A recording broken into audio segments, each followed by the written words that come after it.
From the dusty streets of Rio to the grand stages of the World Cup, Brazil's football journey is one of passion, resilience, and artistry. This documentary delves deep into the soul of Brazilian football, uncovering the struggles, triumphs, and legendary figures who shaped the game into what it is today. Chapter 1: The Birth of a Footballing Nation. Football arrived in Brazil in the late 19th century, brought by British expatriates who saw it as a sport for the elite. Yet, within the vibrant, diverse culture of Brazil, the game could not be confined to upper-class clubs. It spread through the working-class neighborhoods and Afro-Brazilian communities, becoming a symbol of social defiance and unity. One of the first great Brazilian footballers, Arthur Friedenreich, emerged in the early 20th century. A mixed-race player in an era of racial discrimination, Friedenreich defied the odds, scoring over 1,000 goals in his career, even more than the GOAT himself, Cristiano Ronaldo. He played with elegance and a killer instinct, setting the stage for Brazil's obsession with football artistry. Meanwhile, clubs like Flamengo, Vasco da Gama, and Corinthians fueled the rise of professional football, transforming it into the heartbeat of the nation. Brazil's early football culture was shaped in part by street football, where young players honed their skills in the tight alleys and sandy beaches. The raw talent and creativity that emerged from these informal games would become the foundation of Brazil's unique style of play. Football was more than a sport. It was an escape, a dream, a way to rise above poverty. Chapter 2: The Maracanazo Tragedy, 1950. By 1950, Brazil had cemented itself as a football powerhouse, hosting the World Cup in the newly built Maracana Stadium, a cathedral of the sport. The final match against Uruguay was supposed to be a coronation, but instead, it became a national trauma. Leading 1-0, Brazil was stunned by two late Uruguayan goals, losing 2-1. The silence of 200,000 fans in Maracana was deafening. Players were vilified, some leaving football entirely.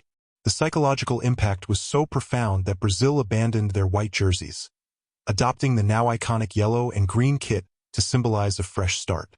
This heartbreak reshaped Brazilian football, pushing the nation to refine its style and cultivate the next generation of superstars. The fallout from Maracanazo was not just about football. It was about identity. The defeat sent shockwaves through Brazilian society, leading to discussions about national resilience and determination. It also led to a greater focus on developing young players, ensuring that future generations would be better prepared for the biggest stage. Chapter 3: Pele and the Beautiful Game, 1958 to 1970. From the ashes of Maracanazo rose Pele, a 17-year-old prodigy who would become the greatest icon in football history. In the 1958 World Cup, Pele dazzled the world with his speed, technique, and intelligence, leading Brazil to their first-ever title. His presence, along with legends like Garrincha and Didi, introduced the world to Jogo Bonito, a style built on fluidity, flair, and joyful expression.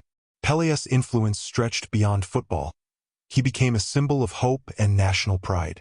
His rise coincided with Brazil's cultural and economic expansion, making him a global ambassador for the country's newfound confidence. Brazil dominated the next decade, culminating in the 1970 World Cup, where Pele led what is often considered the greatest team of all time. With players like Tostão, Jairzinho, Rivaldo, and Carlos Alberto, Brazil's football philosophy reached its pinnacle, forever etching its place in history. The 4-1 victory over Italy in the final showcased the pinnacle of Jogo Bonito, with Carlos Alberto's goal, the result of a perfect passing sequence, standing as a testament to Brazil's unparalleled artistry.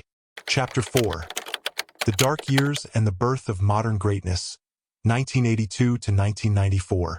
The 1982 Brazilian squad, featuring Zico, Socrates, and Falcao, was poetry in motion.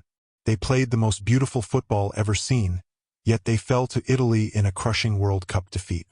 The loss sparked a philosophical debate. Should Brazil prioritize beauty or results? The heartbreaks of 1986 and 1990 led to a tactical shift.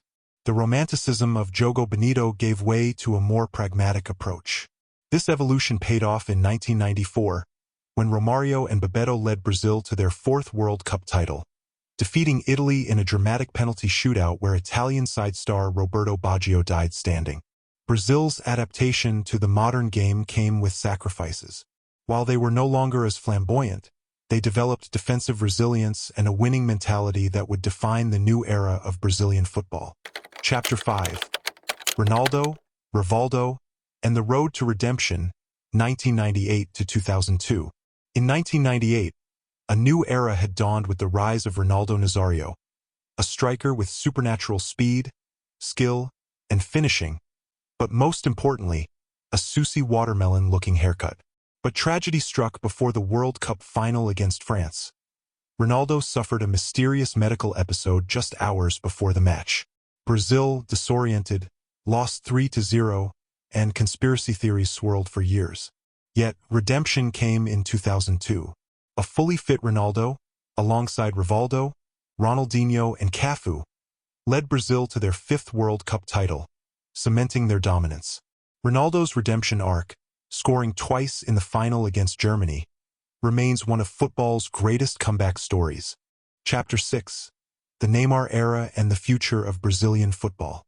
With the decline of the Ronaldo-Ronaldinho generation, a new savior was needed. Enter Neymar, a boy from São Paulo's favelas, carrying the weight of a nation's expectations. His dazzling dribbles and audacious skills made him a global superstar. But Brazil's greatest humiliation was yet to come. In the 2014 World Cup, on home soil, Neymar's injury left Brazil vulnerable. What followed was a 7-1 annihilation at the hands of Germany, a wound that still haunts Brazilian football. The defeat forced a deep reckoning. Was Brazil too focused on flair while the rest of the world evolved tactically? Under Tite's leadership, Brazil regained some respectability, winning the 2019 Copa America and rediscovering defensive solidity. The future now rests in the hands of young stars like Vinicius Jr., Rodrigo, and Endrick, who aim to bring Brazil back to the summit of world football.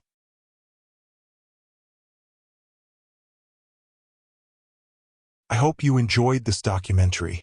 Do feel free to leave your opinion down in the comments and FerbFerb